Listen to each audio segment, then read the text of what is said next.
हम सभी को कोविड 19 का इंसिडेंस याद है कि किस तरीके से चाइना जैसी एक कंट्री में एक वायरस आया और वो वायरस धीरे धीरे एक कंट्री से दूसरी कंट्री में स्प्रेड होता गया एंड स्लोली एंड ग्रेजुअली एक ग्लोबल पेंडेमिक बन गया। तो कहने का मतलब ये है कि ये एक कंट्री से दूसरी कंट्री में स्प्रेड क्यों हुआ? क्योंकि we are living in the era of globalisation. अब एक ग्लोबलाइजेशन एक ऐसा एरा है जहां पे हर कंट्री दूसरे कंट्री से कनेक्टेड है। अब जब ग्लोबल लेवल पे कोई भी इंसिडेंस होता है, लेट्स टेक एन एग्जांपल कि कोविड पेंडेमिक हो गया या रशिया यूक्रेन का क्राइसिस हो गया, इसराइल और ईरान का कोई भी क्राइसिस हो गया, तो उसका इम्पैक्ट हमारे डोमेस्टिक मार्केट पे आएगा।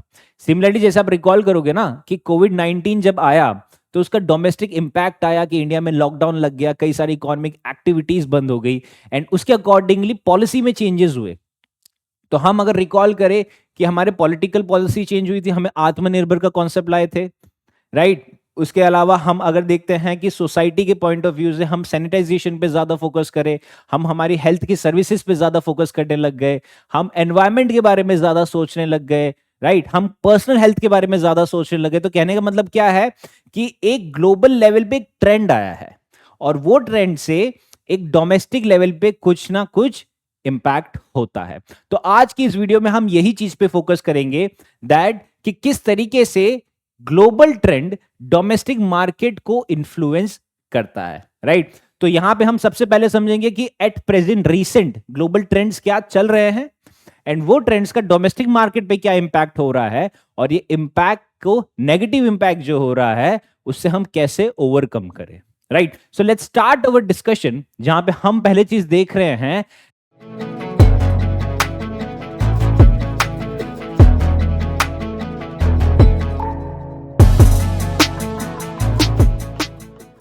That what are the recent global economic trends, कि अभी में हाल ही में ग्लोबल इकोनॉमिक ट्रेंड्स कौन से चल रहे हैं, राइट। तो सबसे पहले क्या है कि ग्रोथ और इन्फ्लेशन की बात करी गई है। अब ग्रोथ और इन्फ्लेशन की बात में ऐसा है दैट जब एक इकोनॉमी ग्रो करती है तो उसका इंपैक्ट बाकी इकोनॉमीज पे भी आता है, राइट। बट जब एक इकोनॉमी डाउनफॉल आती है तो उसका इंपैक्ट भी बाकी इकोनॉमीज पे आता है। अब जैसे आप रिकॉल करोगे कि हमारी कोई भी टाइप की पॉलिसीज बनाते हैं, हम जब इकोनॉमिक सर्वे पढ़ रहे हैं, हम जब या फिर बजट के बारे में पढ़ रहे हैं, कोई भी गवर्नमेंट के ऑफिशियल डॉक्यूमेंट भी पढ़ रहे हैं, तो वहां पे क्या वो मेंशन कर रहे हैं दैट पोस्ट पेंडेमिक से रिकवरी करनी है हमें, यानी कि कोविड के बाद कि हमें रिकवरी लानी है। दैट मीन्स कि कोविड से पहले एक हमारी इकोनॉमी बूम कर रही थी, फिर कोविड आया तो वहां पे हमारा एक डाउनफॉल आ गया। अब वो डाउनफॉल आने के बाद हम अब वापस पोस्ट कोविड यानी कि पोस्ट पेंडेमिक खुद को रिबाउंड करवा रहे हैं, यानी कि हम खुद की रिकवरी लाने की कोशिश कर रहे हैं। अब ऐसा सिर्फ इंडिया में नहीं हुआ, ये पूरे वर्ल्ड लेवल पे हुआ है। तो ये क्या है, ये ग्लोबल ट्रेंड चल रहा है कि कुछ कंट्रीज अभी भी काफी ज्यादा स्लो डाउन में चल रही है, कुछ कंट्रीज एक मीडियम ग्रोथ पे आ गई है और कुछ कंट्रीज पेंडेमिक से काफी ज्यादा उभर चुकी है, यानी कि वहां पे अब ग्रोथ काफी अच्छे से हो रहा है, राइट। तो यहां पे यही चीज बात करें कि अभी ग्लोबल ट्रेंड क्या चल रहा है कि कई सारी ग्लोबल इकोनॉमी कई सारे चैलेंजेस फेस कर रही है पोस्ट पेंडेमिक से रिबाउंड करने के लिए। इसमें सबसे बड़ा चैलेंज क्या है, सप्लाई चेन डिसरप्शन हो रहा है, जियोपॉलिटिकल टेंशन हो रहा है एंड उसके अकॉर्डिंगली इंटरेस्ट रेट बढ़ रहा है। अब इसको हम थोड़ा और अच्छे से समझते हैं। अब आप एक क्रोनोलॉजी समझिए। क्रोनोलॉजी में ये समझना है कि मान लीजिए कि एक जियोपॉलिटिकल टेंशन हुआ, एक जियोपॉलिटिकल टेंशन हो गया, राइट। जियोपॉलिटिकल टेंशन मान लीजिए कि दो कंट्री के बीच में हुआ, एक हुआ है रशिया के बीच में और एक हुआ है यूक्रेन के बीच में।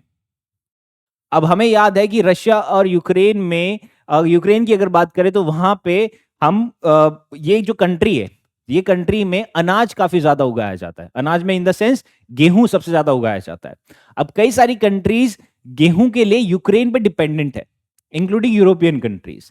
तो जब एक कंट्री पे बाकी सारी कंट्रीज डिपेंडेंट होती है तो वो उससे रेगुलर उससे इंपोर्ट करती रहती है, यानी कि वो गेहूं उससे इंपोर्ट करती रहेगी।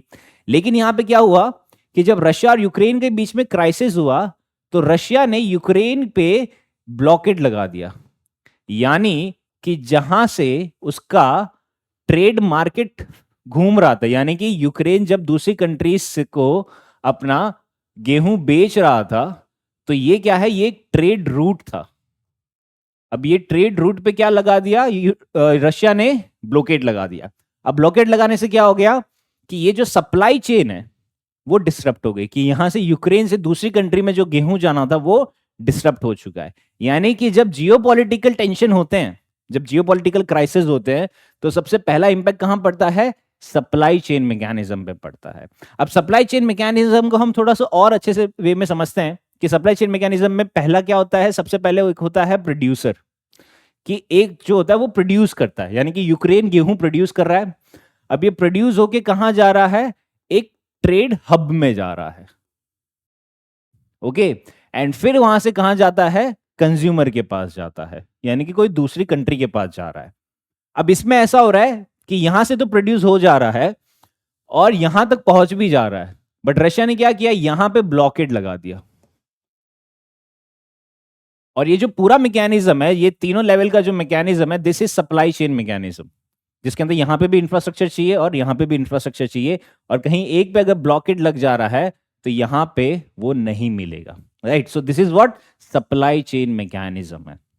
ये क्यों हुआ? क्योंकि रशिया और यूक्रेन के बीच में क्राइसिस हुआ, उसमें ब्लॉकेड लगा दिया और यूक्रेन अपना सामान कहीं और कंट्री में बेच नहीं पा रहा है, तो इससे सप्लाई चेन डिसरप्शन आ गई। तो कहने का मतलब ये है कि जब भी ग्लोबल लेवल पे कोई भी टाइप का क्राइसिस होता है, राइट, यानी कि जियोपॉलिटिकल टेंशन होता है, तो उसका सबसे पहले इंपैक्ट आता है सप्लाई चेन मैकेनिज्म पे। अब ये डोमेस्टिक इंपैक्ट बढ़ जाएगा। डोमेस्टिक मार्केट पे कैसे इन्फ्लुएंस करेगा?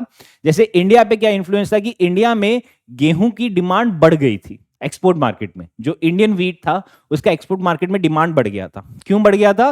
क्योंकि यूक्रेन के साइड से गेहूं नहीं आ रहा था, रशिया की साइड से भी गेहूं नहीं आ रहा था, कि सप्लाई चेन पूरा डिस्टर्ब हो चुका था, तो इंडिया के गेहूं की मार्केट में डिमांड बढ़ गई थी।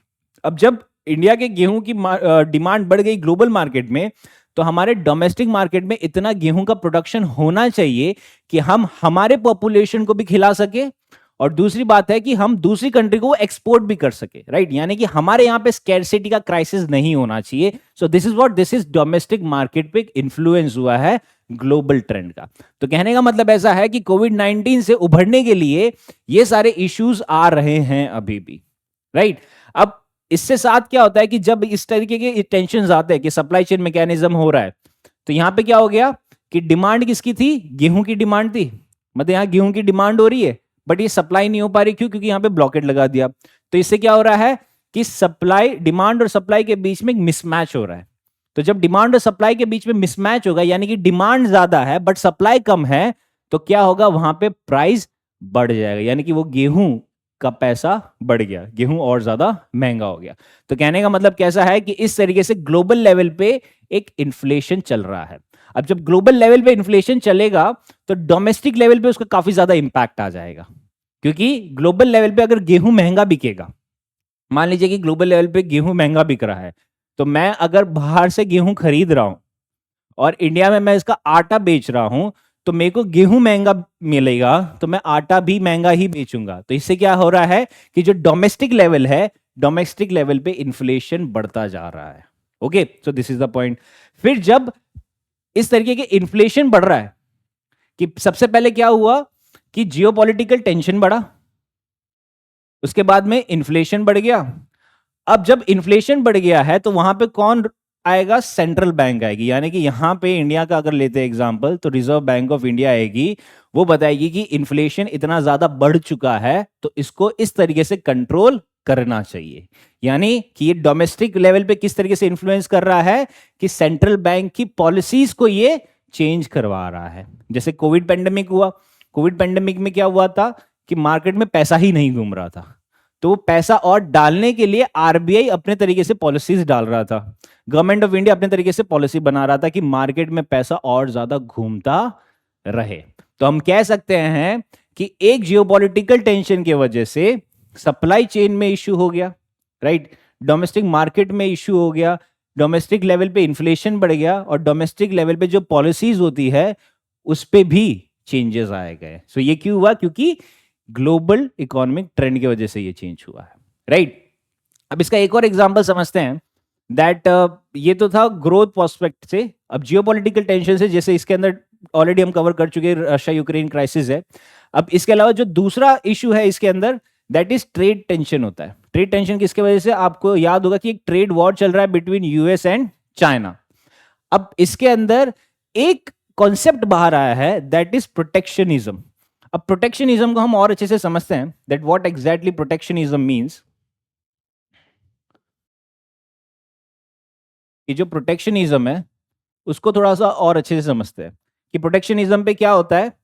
कि ये सबसे पहले कॉन्सेप्ट कौन लाया था, यूएसए में जब डोनाल्ड ट्रंप प्रेसिडेंट हुआ करते थे, तो उन्होंने बोला था दैट यूएस फर्स्ट पॉलिसी, कि वो कोई भी टाइप की पॉलिसी बनाएंगे तो जो यूएस के सिटीजन है ये उनको सबसे ज्यादा प्रायोरिटी देंगे, यानी कि यूएस फर्स्ट पॉलिसी, राइट।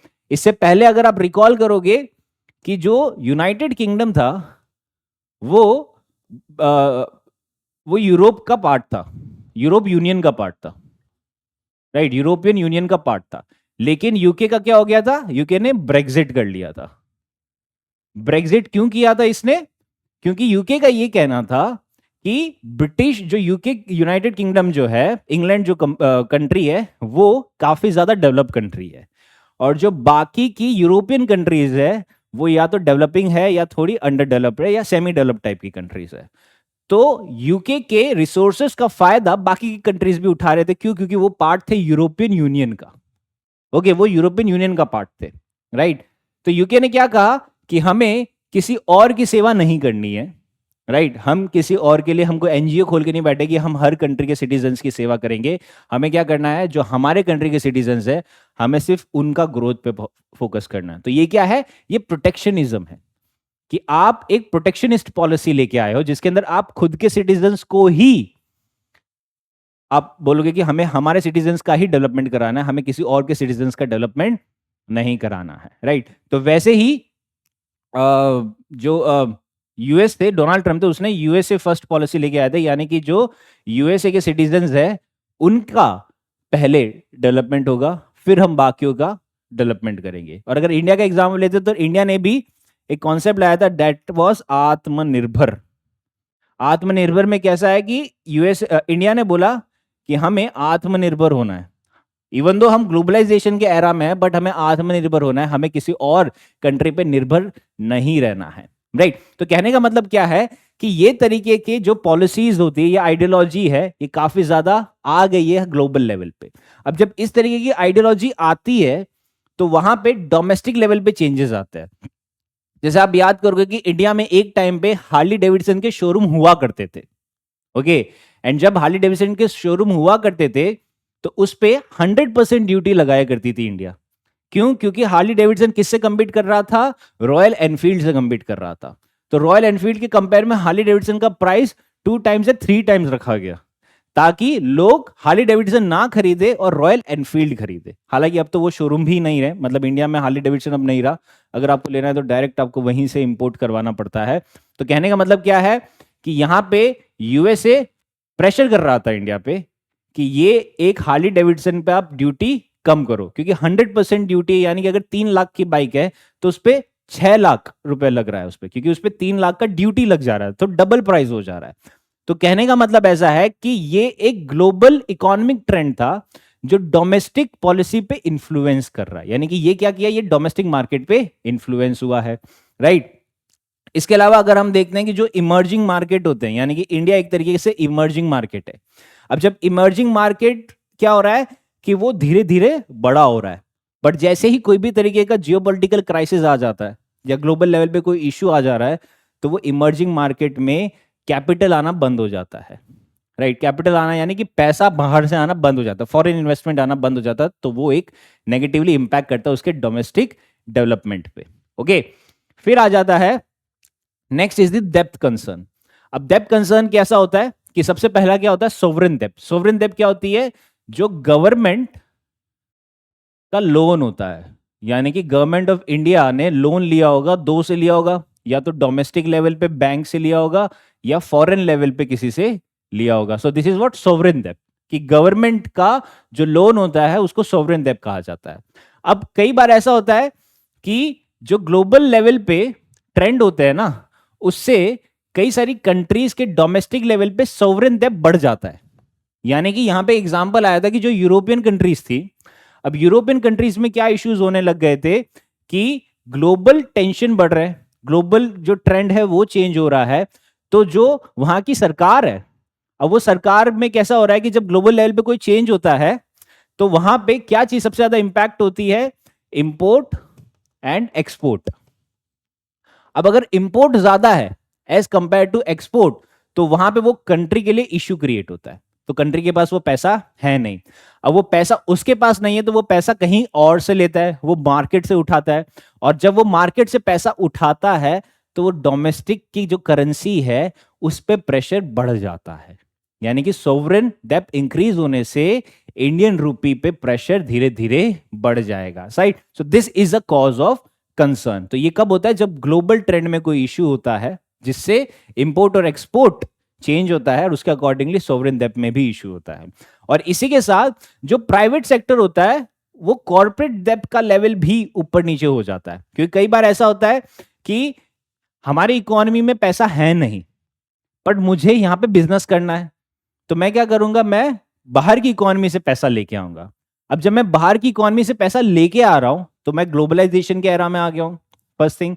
अब ऐसा है कि बाहर की इकोनॉमीज में कुछ इश्यू हो गया।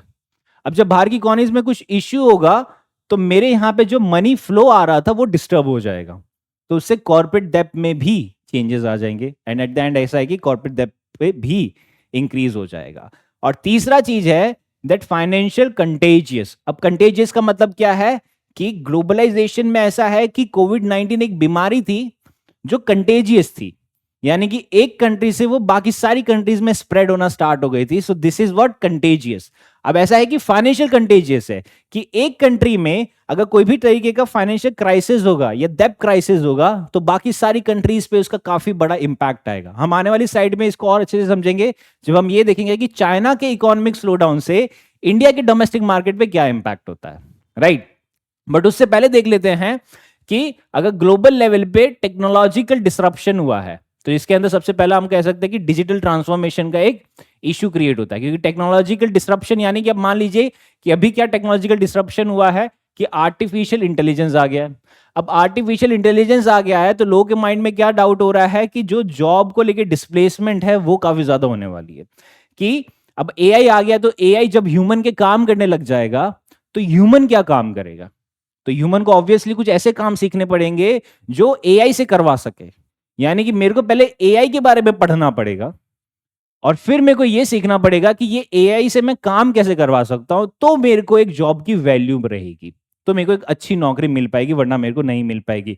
तो ये क्या है कि ग्लोबल लेवल पे एक नई टेक्नोलॉजी आ गई है, चैट जीपीटी आ गया है या गूगल का जेमिनाई आ गया है जो बाकी इंसानों के काम करने लग गया है। तो इससे क्या हो रहा है कि डोमेस्टिक लेवल पे चेंजेस आ गए हैं, कि डोमेस्टिक लेवल पे जो एम्प्लॉयमेंट का मार्केट है उसके अंदर कोई इश्यू क्रिएट हो गया है कि लोगों के पास अब वो नौकरी रही नहीं है, क्योंकि वो नौकरी अब एआई करने लग गया है। ओके, फिर आ जाता है सप्लाई चेन रिजिलियंस, ये हम ऑलरेडी समझ ही चुके हैं। फिर थर्ड है डेटा प्राइवेसी एंड सिक्योरिटी, क्योंकि हम धीरे धीरे क्या हो रहा है कि हमारा डेटा पे रिलायंस ज्यादा बढ़ रहा है, हम डेटा पे ज्यादा फोकस कर रहे हैं। एंड क्यों नहीं भी कर रहे हैं? क्योंकि डेटा क्या है, ये एक न्यू ऑयल है, the data is the new oil. अब data is the new oil का मतलब क्या है कि पूरा वर्ल्ड ऑनलाइन आ चुका है, मैक्सिमम लोग ऑनलाइन आ चुके हैं। अब जैसे हमने एक एग्जांपल समझा था जब हम बार्टर सिस्टम के बारे में समझ रहे थे कि मॉडर्न लेवल पे भी बार्टर सिस्टम हो रहा है, जिसके अंदर क्या हो रहा है कि मैं इंस्टाग्राम का ऐप डाउनलोड कर सकता हूं, मैं उसकी सर्विसेज यूज कर सकता हूं, यानी कि मैं वहां पे फोटो अपलोड कर सकता हूं, लोगों की फोटो देख सकता हूं, मैं लोगों का रील देख सकता हूं, मैं वो रील शेयर भी कर सकता हूं। अब ये सारी सर्विस देने के लिए इंस्टाग्राम मुझसे पैसा नहीं ले रहा है, बट बदले में वो क्या ले रहा है? वो मेरा डेटा ले रहा है, मेरा नाम क्या है, मेरा जेंडर क्या है, मैं कहाँ रहता हूँ, मेरी क्या पसंद है, मेरी क्या नापसंद है, ये सब चीज इंस्टाग्राम को पता चल रहा है। और ये इंस्टाग्राम ये डेटा यूज करता है बाकी सारी कंपनीज को देने के लिए, और उसके अकॉर्डिंगली एक मार्केटिंग पर्पस का यूज होता है। तो कहने का मतलब क्या है कि डेटा एक नया ऑयल आ गया है। तो हेंस हम जितना ज्यादा डिजिटाइजेशन के जा रहे हैं उतना ज्यादा हमारा डेटा पे रिलायंस बढ़ रहा है। तो कहने का मतलब क्या है कि इंस्टाग्राम एक ग्लोबल लेवल पे एक नई चीज लेके आया, उसका इंपैक्ट मेरे पर्सनल लेवल पे भी हो रहा है, यानी कि वो डोमेस्टिक लेवल पे भी उसका इंपैक्ट हो रहा है। ओके, अब नेक्स्ट है कि इसका ये यहां तक तो हमने देख लिया कि these are the global economic trends, ये सारे इकोनॉमिक ट्रेंड थे। अब हम क्या देख रहे हैं कि इनका एक्चुअली इन्फ्लुएंस हो क्या रहा है। तो सबसे पहला इन्फ्लुएंस क्या होता है कि जब भी ग्लोबल लेवल पे हम देखते हैं कि रशिया यूक्रेन के बीच में क्राइसिस हो गया, या कोई और दो कंट्री के बीच में किसी ने बम डाल दिया, या किसी ने कुछ एक दूसरे को धमकी दे दिया, एक्सेट्रा हो गया, तो वहां पे सबसे बड़ा इशू किस पे क्रिएट आता है? वो इन्वेस्टर पे आता है। वो इन्वेस्टर को इन्फ्लुएंस करता है बहुत ज्यादा। क्यों कैसे कैसे करता है? कि मान लीजिए कि अब मैं एक इन्वेस्टर हूं, तो मेरे को मेरा पैसा इन्वेस्ट करना है, तो मैं दो चीजें देखूंगा। पहला मैं क्या देखूंगा कि मेरे को मेरे इन्वेस्टमेंट का मैक्सिमम रिटर्न मिलना चाहिए, और दूसरा मैं देखूंगा कि जहां मैं पैसा इन्वेस्ट कर रहा हूं वहां पे एक सेफ एनवायरनमेंट होना चाहिए, राइट? अब ये दोनों चीज की गारंटी वो बहुत ही कम कंट्रीज है जो इस टाइप की गारंटी ले सकती है। अब इसमें ऐसा हो गया कि मैं यूक्रेन में पैसा इन्वेस्ट कर रहा था कि वहां पे एग्रीकल्चर में मेरे को पैसा इन्वेस्ट करा रहा क्योंकि वहां पे मेरे को ग्रोथ बहुत दिख रही है। लेकिन क्या हो गया? रशिया और यूक्रेन के बीच में क्राइसिस हो गया, तो मैं अब यूक्रेन में इन्वेस्टमेंट नहीं करूंगा। अब जब मैं यूक्रेन में इन्वेस्टमेंट नहीं करूंगा तो यूक्रेन मेरे इन्वेस्टमेंट पे डिपेंडेंट था, राइट? कि उसको ऐसा था कि एग्रीकल्चर में और टाइप की टेक्नोलॉजीज लानी है, तो उसके लिए पैसा चाहिए। ये पैसा प्राइवेट सेक्टर लेके आएगा, कोई और कंट्री से लेके आएगा। तो कहने का मतलब ऐसा है कि अगर ग्लोबल ट्रेंड चेंज होते हैं तो डोमेस्टिक लेवल पे वो इन्वेस्टमेंट को भी काफी ज्यादा इश्यू करता है, right? So this is the major thing कि इन्वेस्टर सेंटिमेंट डिक्रीज होता है। और सिमिलरली अगर हम ऑनलाइन की बात करते हैं, दैट फॉरेन पोर्टफोलियो इन्वेस्टमेंट, ये भी बहुत ज्यादा मैटर करता है। ये तो छोटी मोटी चीजों को भी देखता है, छोटी मोटी चीजें, यानी कि ये भी देखता है कि अगर इंडिया में बजट में कोई नया टाइप का अनाउंसमेंट किया है जो शायद लोगों को खुश नहीं कर रहा है, तो एफपीआई में से पैसा चला जाता है, वो फिर कोई और कंट्री में डाल देते हैं, राइट? ये तो ओवरनाइट मनी होता है, हालांकि इसको इतना ज्यादा कंसिडरेशन नहीं किया जाता, बट ये इंपॉर्टेंट होता है एक इकोनॉमी में पैसा मेंटेन करने के लिए, राइट? अब थर्ड होता है कि वैल्यूएशन मल्टीप्लाइज होती है। अब वैल्यूएशन मल्टीपल्स होता है। अब इसमें कैसा होता है कि जो ग्लोबल मार्केट वैल्यूएशन होती है, ग्लोबल लेवल पे जो मार्केट की वैल्यूएशन होती है, ये इन्फ्लुएंस करती है डोमेस्टिक वैल्यूएशन को। ओके, अब कहने का मतलब ऐसा है कि ग्लोबल लेवल पे एक कंपनी है, मान लीजिए कि एक अमेजॉन करके कंपनी है।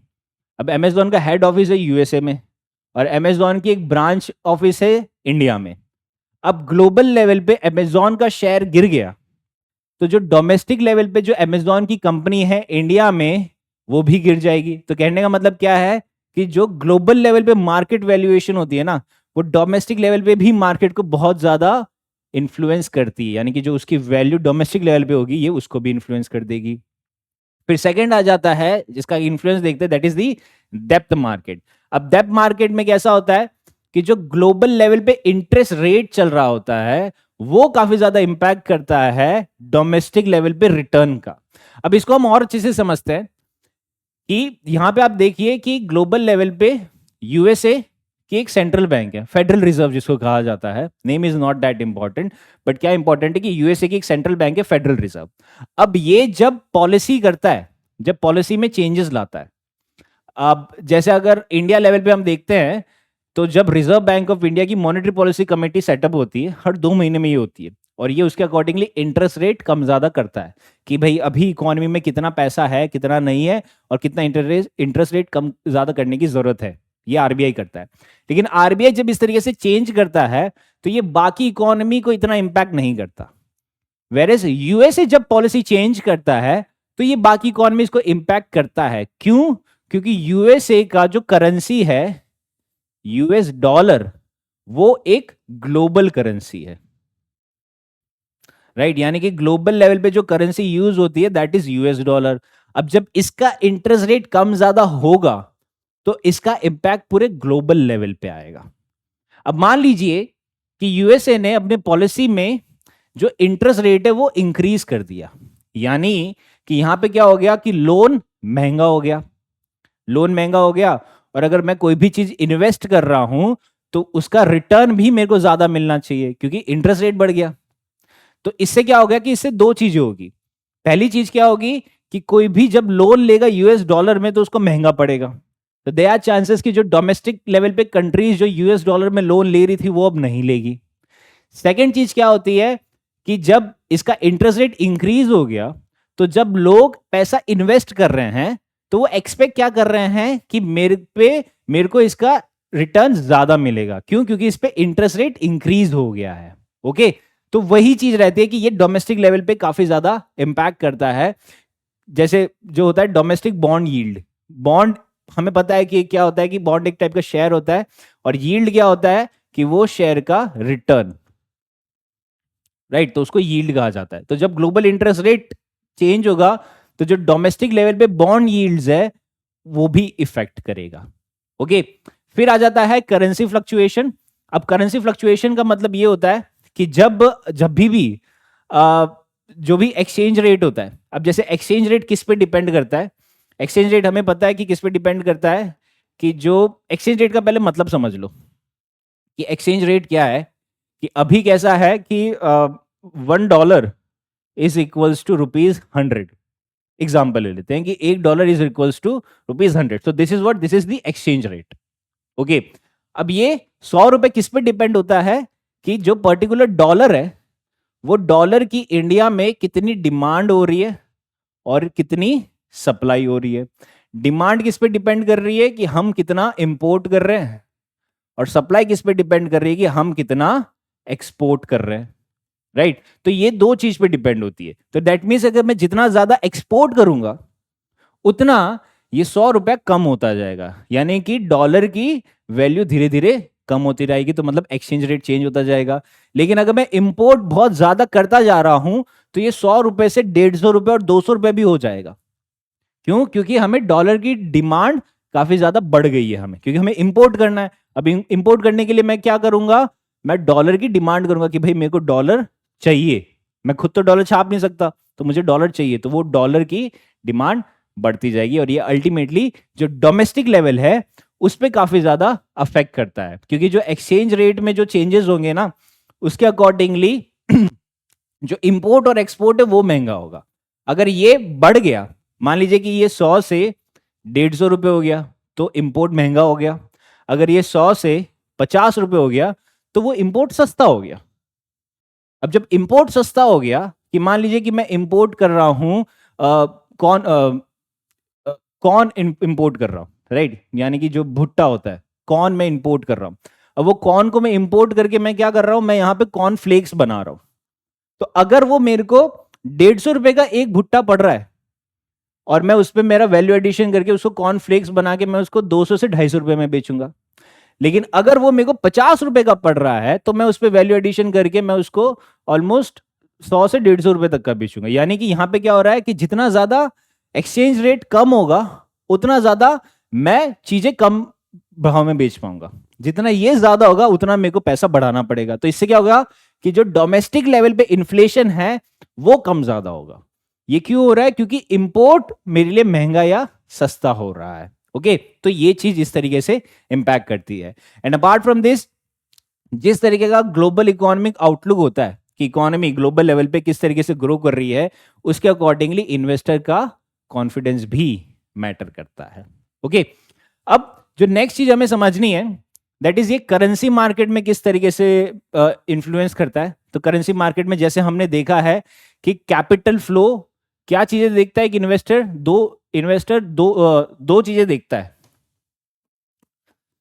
पहला क्या देखता है कि मेरे को वहां पे रिटर्न कितना मिलेगा एक कंट्री में, फर्स्ट थिंग, और सेकंड थिंग क्या है कि वहां पे कितना सेफ एनवायरनमेंट है। ओके, तो कहने का मतलब ऐसा है कि जिस तरीके के ग्लोबल लेवल पे ट्रेंड चल रहा होगा उसके अकॉर्डिंगली मैं वो इकोनॉमी में इन्वेस्ट करूंगा या मेरी कोई इकोनॉमी में इन्वेस्ट करेगा। तो यानी कि कैपिटल फ्लो जो होगा वो काफी ज्यादा मैटर करेगा। अब कैपिटल फ्लो जो ग्लोबल लेवल पे क्या क्या चीजें देखता है, इंटरेस्ट रेट देख रहा है कि यूएसए ने कितना इंटरेस्ट रेट इंक्रीज किया हुआ है, इंडिया में आरबीआई की सेंट्रल बैंक ने कितना इंटरेस्ट रेट इंक्रीज किया हुआ है। क्योंकि जितना ज्यादा इंटरेस्ट रेट ज्यादा होगा उतना ज्यादा मेरे को मेरे इन्वेस्टमेंट पे रिटर्न मिलेगा।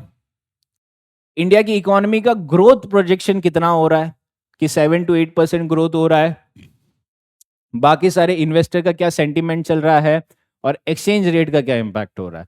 तो ये सारे क्या है, ये ग्लोबल लेवल के ट्रेंड होते हैं जो डोमेस्टिक की पॉलिसी को अफेक्ट करते हैं। ओके, फिर आ जाता है trade balance. Now trade balance is very important क्योंकि हम ये देख चुके हैं कि ट्रेड बैलेंस में एक्सपोर्ट और इंपोर्ट देखा जाता है कि अगर मेरा एक्सपोर्ट ज्यादा है तो मैं सरप्लस में हूं, अगर मेरा इंपोर्ट ज्यादा है तो मैं किस में हूं, मैं डेफिसिट में हूं। ये किस पे डिपेंड करता है, ये एक्सचेंज रेट पे डिपेंड करता है। और ग्लोबल लेवल पे जो ट्रेंड चल रहा है उस पर भी इम्पैक्ट करता है, और डोमेस्टिक लेवल पे जो डिमांड है उस पर भी इम्पैक्ट करता है।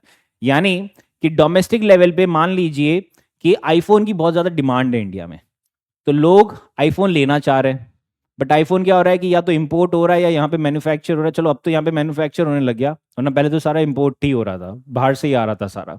तो जब बाहर से आ रहा था तो वो महंगा पड़ रहा था। अब जब वो महंगा पड़ रहा है तो इंडिया में कैसा है कि 140 करोड़ की जनता है और हर साल लोग फोन चेंज कर रहे हैं। तो हर साल जब एप्पल एक नया फोन लेके आ रहा है तो उसके लिए एक नया मार्केट बन रहा है हर साल। अब पॉइंट ये है कि जितना सस्ता फोन एप्पल निकालेगा उतने ज्यादा लोग इंडिया में खरीद पाएंगे। अब ये सस्ता कब होगा? जब वहां पे इंपोर्ट कम होगा। तो कहने का मतलब क्या है कि जो एक्सपोर्ट और इंपोर्ट रहेगा उस पे काफी ज्यादा डिपेंड करता है कि जो डोमेस्टिक वैल्यू है, जो डोमेस्टिक मार्केट में जो करेंसी की वैल्यू है वो काफी ज्यादा इंपैक्ट करती है। हमने अभी देखा कि एक्सपोर्ट और इंपोर्ट से करेंसी की वैल्यू किस तरीके से चेंज होती है, राइट? कि जितना डिमांड सप्लाई होगा उस हिसाब से करेंसी की वैल्यू भी कम ज्यादा होगी, और जितनी करेंसी की वैल्यू कम ज्यादा होगी उसके अकॉर्डिंगली जो डोमेस्टिक में पॉलिसीज होगी वो अफेक्ट करती है। Okay, and then geopolitical tensions हम देख ही चुके हैं। फिर जो नेक्स्ट इन्फ्लुएंस कर रहा है that is in the commodity market. Commodity यानी कि जो गुड्स होते हैं। अब कई बार ऐसा होता है कि कुछ कंट्रीज एक्सपोर्ट ओरिएंटेड इकोनॉमीज होती है। एक्सपोर्ट ओरिएंटेड यानी कि चाइना का एग्जांपल ले रहे हैं कि चाइना जो गुड्स होता है वो एक्सपोर्ट बहुत ज्यादा कर रहा है। तो हम कह सकते हैं कि जो चाइना की इकोनॉमी में इनकम जो जिस पे डिपेंडेंट है वो किस पे है? एक्सपोर्ट पे ज्यादा डिपेंडेंट है। अब मान लीजिए कि चाइना एक्सपोर्ट कहां कर रहा है? यूक्रेन में एक्सपोर्ट करता है, लेकिन यूक्रेन और रशिया के साथ क्राइसिस हो गए। अब जब रशिया यूक्रेन के साथ क्राइसिस हो गए तो यूक्रेन अब इंपोर्ट नहीं कर रहा है। तो जब यूक्रेन इंपोर्ट नहीं कर रहा है तो चाइना एक्सपोर्ट नहीं कर पा रहा है। अब चाइना जब एक्सपोर्ट नहीं कर रहा है तो उसको इनकम नहीं मिल रही है, और उसको इनकम नहीं मिल रही है तो वो अपने लेबर्स को पैसा नहीं दे पा रहा है। अब लेबर्स के हाथ में पैसा नहीं आ रहा है तो वो डिमांड नहीं कर रहे। डिमांड नहीं करेंगे तो इकोनॉमी में पैसा नहीं घूमेगा। तो ये एक सिंपल लॉजिक है। तो ये एक्सपोर्ट ओरिएंटेड जो इकोनॉमीज होती है उसको भी ये इफेक्ट करता है। फिर इन्फ्लेशनरी प्रेशर जो होता है, जिस तरीके से कम या ज्यादा होगा उसको वो इफेक्ट करेगा। एंड देन करेंसी वैल्यूएशन जितनी कम ज्यादा होगी वो भी डोमेस्टिक मार्केट पे अफेक्ट करेगी, क्योंकि जितना ज्यादा इन्फ्लेशन ग्लोबल लेवल पे होगा उसका इफेक्ट डोमेस्टिक लेवल पे आएगा, और जितना इंपोर्ट होगा मेरा ज्यादा उतना मेरी करेंसी की वैल्यू कम होती जाएगी, जितना एक्सपोर्ट होगा उतनी करेंसी की वैल्यू बढ़ती जाएगी, और उसके अकॉर्डिंगली मेरे को डोमेस्टिक लेवल पे मैं चीजें बेच पाऊंगा, या तो सस्ती बेच पाऊंगा या महंगी बेच पाऊंगा। ओके, तो ये तो चलो इन्फ्लुएंस थे। अब अगर हम रीसेंट एग्जांपल देखते हैं कि हाल ही में क्या टाइप की चेंजेस हुए हैं या क्या रीसेंट ग्लोबल ट्रेंड्स रहे हैं, तो सबसे पहला क्या है? The impact of covid pandemic. अब इंपैक्ट ऑफ कोविड-19 पेंडेमिक में क्या देखा था हमने कि जैसे ही पेंडेमिक आया तो पूरा ग्लोबल लेवल पे इकोनॉमिक स्लो डाउन हो गया। अब इकोनॉमिक स्लो डाउन हो गया तो क्या हो गया कि ग्लोबल लेवल पे वॉलेटिलिटी ज्यादा बढ़ गई। ग्लोबल मार्केट पूरा वॉलेटाइल हो गया, स्पेशली स्टॉक मार्केट। जो डोमेस्टिक स्टॉक मार्केट था वो पूरा वॉलेटाइल हो गया कि वहां पे पैसा घूमना बंद हो गया। फिर क्या हुआ कि वो पैसा को लाने के लिए, यानी कि डोमेस्टिक मार्केट जब काम नहीं कर रहा है तो मार्केट में पैसा नहीं घूम रहा है, वो पैसा की जगह खाली है। वो खाली जगह किसने भरी? वो सेंट्रल बैंक ने भरी।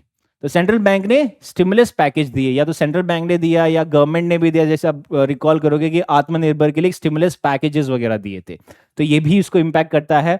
फिर अपार्ट फ्रॉम दिस जब कोविड-19 आया तो वर्क फ्रॉम होम का कल्चर भी इंक्रीज हुआ, फिनटेक कंपनीज आई, डिजिटाइजेशन हुआ, बैंकिंग प्लेटफॉर्म हुआ, डिजिटल पेमेंट्स वगैरह हुए, एडटेक्स आए, लोग ऑनलाइन पढ़ाई करने लगे। तो कहने का मतलब क्या है कि रिमोट काम ज्यादा चालू हो गया।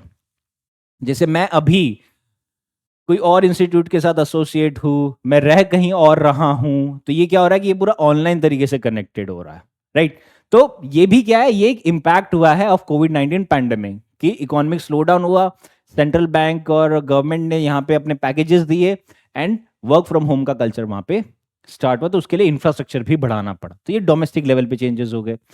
फिर अगर और देखते हैं कि रशिया यूक्रेन क्राइसिस में क्या हो गया कि सप्लाई चेन डिसरप्शन से कमोडिटी प्राइसेस बढ़ गई, यानी कि वो गेहूं का प्राइस बढ़ गया। अब गेहूं का प्राइस बढ़ गया तो आटा महंगा हो गया, तो इससे क्या हो गया कि गेहूं का इनपुट कॉस्ट बढ़ गया। तो जो फाइनल गुड था, आटा जो था, वो महंगा हो गया, क्योंकि जितना महंगा गेहूं होगा उतना महंगा आटा होगा। ओके, फिर आ जाता है चाइना में इकोनॉमिक स्लो डाउन हुआ। अब चाइना में इकोनॉमिक स्लो डाउन होने से ना इंडिया पे पॉजिटिव इंपैक्ट भी आया और इनफैक्ट नेगेटिव इंपैक्ट भी आया। ठीक है, अब नेगेटिव इंपैक्ट देखते हैं तो इंडिया चाइना को कई सारी चीजें एक्सपोर्ट करता है, फार्मास्यूटिकल्स देता है, आईटी सर्विस देता है और एग्रीकल्चर प्रोडक्ट्स देता है। अब जब चाइना में स्लो डाउन हो गया तो ऑब्वियसली चाइना इंपोर्ट कम कर देगा, वो इंडिया से ज्यादा चीजें एक्सपोर्ट नहीं करेगा, तो इंडिया का एक्सपोर्ट मार्केट कम हो जाएगा, फर्स्ट थिंग। अब सेकेंड थिंग क्या है कि इंडिया में अगर चाइना में स्लो डाउन आया है तो जो उसके कमोडिटी है उसका प्राइसेस कम हो जाएगा। अब जब वो प्राइसेस कम हो जाएगा तो इंडिया में जो इंपोर्ट कर रहा है चाइना से चीजें, वो अब सस्ती चीजें इंपोर्ट करेगा। पहले क्या था कि वही चीज महंगी बिक रही थी, अब वो चीज सस्ती बिकने लग गई चाइना में। क्यों? क्योंकि वहां पे स्लो डाउन आ चुका है। थर्ड चीज क्या है कि जब इकोनॉमी में स्लो डाउन आया, यानी कि वहां की इकोनॉमिक ग्रोथ नहीं दिख रही है, तो जब भी कोई इन्वेस्टर इन्वेस्ट करेगा तो वो क्या देखता है कि मैं जो इन्वेस्ट कर रहा हूं उसका रिटर्न मेरे को ज्यादा मिलना चाहिए। ये रिटर्न क्या, रिटर्न किस पे डिफाइन करता है कि वो कंट्री की इकोनॉमिक ग्रोथ कितनी है। सो जितनी ज्यादा वो कंट्री की इकोनॉमिक ग्रोथ होगी उतना ज्यादा उसको रिटर्न मिलेगा।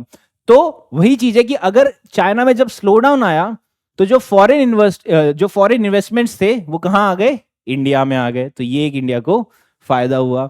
और चौथी चीज क्या है कि जो चाइनीज की करेंसी अगर वीक होती है तो वो इंडिया की रुपी वैल्यू को अफेक्ट करती है, ट्रेड में एंड इनफैक्ट इन्वेस्टमेंट में भी अफेक्ट करता है, राइट। तो ये इंपैक्ट था चाइना के इकोनॉमिक स्लो डाउन का। अगर हम यूएस मॉनेटरी पॉलिसी के बारे में देखते तो अभी हमने देखा कि ये एक ग्लोबल करेंसी है यूएस डॉलर। तो ग्लोबल लेवल पे जब करेंसी है तो जब इसकी मॉनेटरी पॉलिसी चेंज होगी तो उसका इफेक्ट पूरे ही वर्ल्ड पे आएगा, इंक्लूडिंग उसके इंटरेस्ट रेट पे आएगा। और जो डोमेस्टिक मार्केट है, जो इमर्जिंग मार्केट्स है, उनकी करेंसी वैल्यू को काफी ज्यादा अफेक्ट करेगा। We have already discuss this point. अब पॉइंट ये है कि चलो ये सारे तो इश्यूज थे, अब हमें ये इश्यू से रिजिलियंट कैसे बनना है, यानी कि हमें खुद की इकोनॉमी को स्ट्रांग कैसे बनाना है कि जब कोविड पैंडेमिक जैसा इशू आ गया या रशिया यूक्रेन जैसा इशू आ गया तो हमारी इकोनॉमी पे इतना इफेक्ट नहीं हुआ। India was the exception. India exception क्या था कि इंडिया में ये सब का इतना इफेक्ट नहीं हुआ, वेरेज जो यूरोपियन लेवल पे जो कंट्रीज थी वहां पे बहुत ज्यादा इफेक्ट हुआ। कोविड पैंडेमिक का भी हुआ and in fact Russia Ukraine crisis का तो बहुत ही ज्यादा हुआ। तो ये ऐसा क्यों हुआ? क्योंकि इंडिया में डोमेस्टिक डिमांड बहुत ज्यादा थी। कैसे ज्यादा थी? जैसे हम इससे पहले वाली वीडियोस में डिस्कस किया है कि इंडिया में 140 करोड़ की जनता है और एक इंसान को खर्चा जीने के लिए, एक इंसान जब एक दिन के लिए जीता है तो एक दिन में उसको 200 रुपए का खर्चा करना पड़ता है कम से कम। तो 140 करोड़ की जनता रोज 200 रुपए का खर्चा कर रही है सरवाइव करने के लिए, यानी कि रोज इतना ज्यादा पैसा मार्केट में घूम रहा है। तो ये क्यों हो रहा है? क्योंकि इंडिया में डोमेस्टिक डिमांड है। डोमेस्टिक डिमांड क्यों है? क्योंकि हमारे पास 140 करोड़ की पॉपुलेशन है जो रोज खाना खा रही है, वो रोटी खा रही है और वो कपड़ा पहन रही है, तो इसके लिए पैसा खर्च कर रही है वो। ठीक है, तो इसको हम और ज्यादा स्ट्रेंथन कैसे कर सकते हैं? तो हमें अगर डिमांड बढ़ानी है लोगों की, तो जैसे हमने ये चीज पहले डिस्कस कर चुके हैं कि 3 फैक्टर्स है हमारे पास, 3 सेक्टर्स है, एग्रीकल्चर सेक्टर, मैन्युफैक्चरिंग सेक्टर और सर्विस सेक्टर। अब एग्रीकल्चर सेक्टर में हमारे ऑलमोस्ट 55% ऑफ पॉपुलेशन जो एग्रीकल्चर पे डिपेंडेंट है, ऑलमोस्ट 20% पॉपुलेशन मैन्युफैक्चरिंग पे डिपेंडेंट है and almost 25% population service sector पे डिपेंडेंट है। तो कहने का मतलब क्या है कि जहां पे सबसे ज्यादा पॉपुलेशन है हमें वहां पे उनकी इनकम बढ़ानी है। तो जैसे आप रिकॉल करोगे ना, that doubling of farmers income, कि फार्मर्स की इनकम को डबल करना है। क्यों? क्योंकि इतने सारे लोग हमारे पास किसान हैं, तो अगर इनकी इनकम हमने डबल कर दी तो हमारा डोमेस्टिक डिमांड और भी ज्यादा स्ट्रांग हो जाएगा। फिर सेकेंड थिंग है कि मैन्युफैक्चरिंग को हमें और ज्यादा इंक्रीज करना है in the sense of make in India, क्योंकि हमारी सरकार ने बोला कि हमें आत्मनिर्भर होना है। तो जब आत्मनिर्भर होना है तो हमें मैन्युफैक्चरिंग को और भी ज्यादा स्ट्रांग करना है, क्योंकि ये 55% के कुछ लोगों को हमें यहाँ पे शिफ्ट करना है, राइट। क्योंकि ये हमें रिटर्न दे रहा है, ये इतना रिटर्न नहीं दे पा रहा है। एंड थर्ड थिंग है कि हम सर्विसेज काफी ज्यादा एक्सपोर्ट करते हैं टू कंट्रीज लाइक चाइना हो गया या यूएस हो गया, हम उनको बहुत सारी सर्विसेज एक्सपोर्ट करते हैं। तो जब हम सर्विस एक्सपोर्ट करें तो हम एक्सपेक्ट कर रहे हैं कि हम हमारे लोग इसको और ज्यादा इंक्रीज करें। बट सर्विस सेक्टर का एक इशू क्या है कि यहाँ पे जो लोग काम करते हैं वहां पे स्किल की रिक्वायरमेंट होती है, और इंडिया में वर्कफोर्स तो बहुत ज्यादा है लेकिन स्किल्ड वर्कफोर्स बहुत कम है। तो हमें स्किल डेवलपमेंट पे फोकस करना पड़ेगा कि जितना ज्यादा हम स्किल डेवलप करवा पाएंगे लोगों का उतना हमारे लिए बेटर होगा। तो उस तरीके से हमें सर्विस सेक्टर को भी एक्सपांड करना पड़ेगा, राइट। और कई सारे सेक्टर्स भी है इसके अंदर, लाइक हेल्थ केयर, एजुकेशन और टूरिज्म है, वहां पे भी बूस्ट कराना पड़ेगा ताकि और ज्यादा एम्प्लॉयमेंट हो, हमारा ग्रोथ हो पाए, एक्सेट्रा, राइट। फिर सेकेंड चीज जो होगी कि हमें इंपोर्ट डिपेंडेंसी से बढ़ना पड़ेगा, कि हमें कम करना पड़ेगा। क्यों? क्योंकि हमें आत्मनिर्भर पे फोकस करना है, क्योंकि जितना ज्यादा हम इंपोर्ट करेंगे उतना ज्यादा हम क्या कर रहे हैं, हमारी करेंसी की वैल्यू को कम करवा रहे हैं। तो हमें हमारी करेंसी की वैल्यू को इंक्रीज करना है ताकि यूएस के डॉलर में अगर कोई चेंज होता है तो उसका इतना ज्यादा इंपैक्ट हमारे वैल्यू पे ना आए, राइट, क्योंकि हम एक्सपोर्ट ज्यादा कर रहे हैं। फिर सेकंड चीज है कि सप्लाई चेन मैकेनिज्म को और भी ज्यादा स्ट्रांग करना पड़ेगा डोमेस्टिक लेवल पे, क्योंकि डोमेस्टिक लेवल पे भी हमारा सप्लाई चेन में काफी ज्यादा इशू है। ताकि ऐसा है कि ग्लोबल लेवल पे अगर इशू चल रहा है तो हम डोमेस्टिक लेवल पे इतने ज्यादा स्ट्रांग है कि खाली सामान आना चाहिए इंडिया में, वो आते ही तुरंत सारी जगह पे पहुंच जाए, ताकि डोमेस्टिक लेवल पे इतना ज्यादा इंपैक्ट ना हो और हर एक चीज हर लोगों के पास पहुंचे। फिर थर्ड है इंपोर्ट सब्स्टिट्यूशंस, यानी कि जो क्रिटिकल इंपोर्ट्स है हमें उनको आइडेंटिफाई करना है। क्रिटिकल इंपोर्ट्स क्या होते हैं? जो काफी ज्यादा पैसा हमारा ले रहे हैं, और ऐसे इंपोर्ट जो हम यहां से भी मैन्युफैक्चर कर सकते हैं ताकि हम वो इंपोर्ट कम से कम करें। तो ऐसे इंपोर्ट्स ढूंढने हैं और वहां पे हमें आत्मनिर्भर बनना है। Okay, so this is what, हम इस तरीके से हमारा इंपोर्ट डिपेंडेंसी को रिड्यूस करेंगे। फिर आ जाता है इंफ्रास्ट्रक्चर डेवलपमेंट, जो काफी ज्यादा इंपॉर्टेंट है, क्योंकि ये डायरेक्टली किससे रिलेटेड है? ये सप्लाई चेन मैकेनिज्म से रिलेटेड है। कैसे? जैसे आप लोग को एक उदाहरण देता हूं कि एक है फूड कॉर्पोरेशन ऑफ इंडिया। अब फूड कॉर्पोरेशन ऑफ इंडिया के पास कौन जाता है? किसान जाता है कि अपना कोई भी अनाज लेके, और फूड कॉर्पोरेशन ऑफ इंडिया वो किसको बेचता है? वो बिलो पॉवर्टी लाइन वालों को बेचता है, जो अनाज होता है 1 रुपए किलो, 2 रुपए किलो या 3 रुपए किलो जो अनाज बेचता है। अब पॉइंट है कि किसान के पास फूड कॉर्पोरेशन ऑफ इंडिया तक पहुंचने के लिए इंफ्रास्ट्रक्चर चाहिए, रोड चाहिए, और food corporation of India BPL वाले के पास पहुंचने के लिए भी इसको इंफ्रास्ट्रक्चर चाहिए। तो ये क्या है? This is whole is a supply chain mechanism.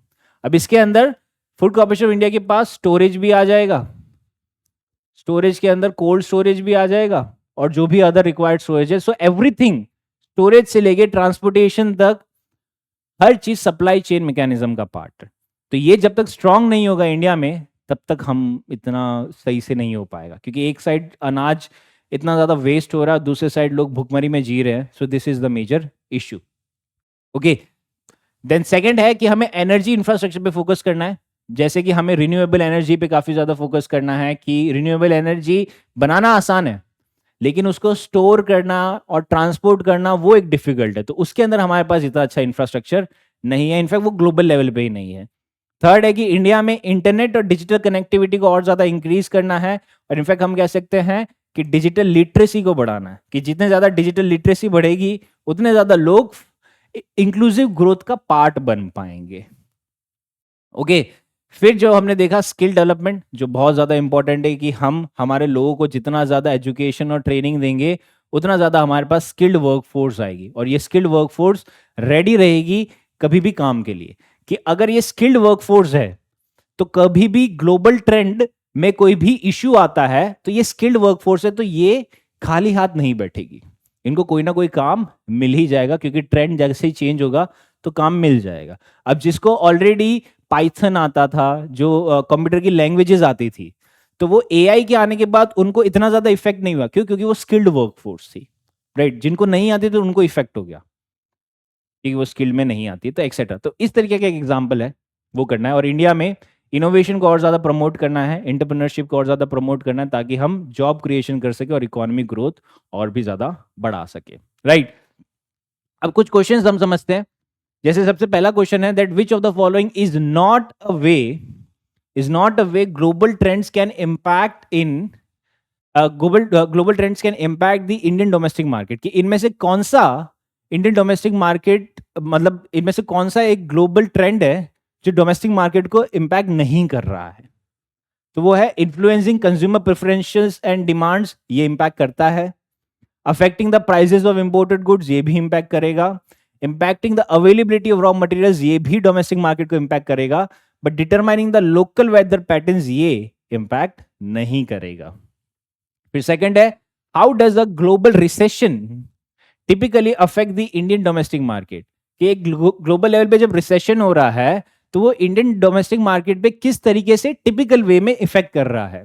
तो पहला है increase export due to cheaper Indian products, कि अगर हम एक्सपोर्ट इंक्रीज कर रहे हैं due to cheaper Indian products, तो क्या ये एक डोमेस्टिक मार्केट को इंपैक्ट कर रहा है? नहीं कर रहा है। सेकंड है कि फॉरेन इन्वेस्टमेंट को रिड्यूस कर रहे हैं और इकोनॉमिक स्लो डाउन हो रहे हैं, तो ये डोमेस्टिक मार्केट को इंपैक्ट कर रहा है। अगर डिमांड ज्यादा है इंडियन गुड्स के इंटरनेशनल ट्रेड में, तो वो भी नेगेटिव वे में एज अ रिसेशन का पार्ट नहीं है वो। And strengthening of Indian rupee is also not a part of global recession. तो ग्लोबल रिसेशन अगर होता है तो इंडियन डोमेस्टिक मार्केट को किस तरीके से इंपैक्ट करेगा? ग्लोबल रिसेशन का मतलब क्या होता है कि ग्लोबल लेवल पे पैसा नहीं घूम रहा। तो ग्लोबल लेवल पे पैसा नहीं घूम रहा है तो लोग इंडिया में पैसा नहीं डालेंगे, सिंपल है, राइट। अब ग्लोबल लेवल पे पैसा नहीं घूम रहा है तो इंडिया का एक्सपोर्ट पे ऐसा इफेक्ट नहीं आएगा, इंडिया के गुड्स की डिमांड पे इफेक्ट नहीं आएगा, इनफैक्ट इंडियन रूपी पे भी ऐसा इफेक्ट नहीं आएगा। बट क्या इफेक्ट आएगा कि फॉरेन इन्वेस्टमेंट नहीं आएगा इंडिया में, राइट। तो ये है क्यों? क्योंकि ग्लोबल रिसेशन चल रहा है, ग्लोबल लेवल पे पैसा नहीं घूम रहा है। फिर थर्ड है the rise of e commerce globally has primarily impacted the Indian domestic market by, कि इंडियन डोमेस्टिक मार्केट को ई कॉमर्स ने किस तरीके से इंपैक्ट किया है।